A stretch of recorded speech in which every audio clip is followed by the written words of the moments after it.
Hi, welcome to our Mautic CRM video series provided by Higher Education Marketing.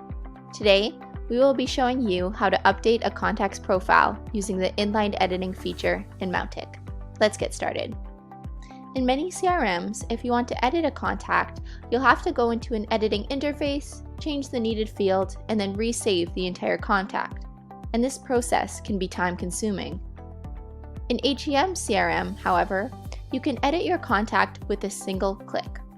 For a quicker way to update your contact's profiles, first navigate to the Contact section of Mautic using the main menu, and then click the name of the contact you wish to edit.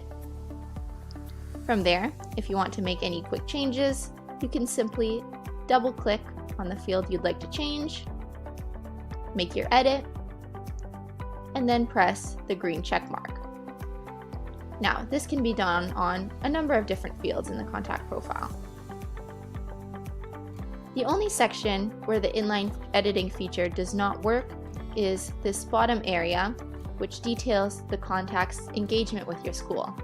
That's because this information is much more complex and it cannot be changed with a single field.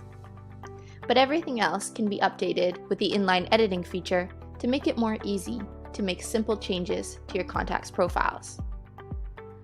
And that's it. Now you know how to update a contact's profile using inline editing in Mautic. For more videos, you can check out the Mautic CRM section of our website at higher-education-marketing.com.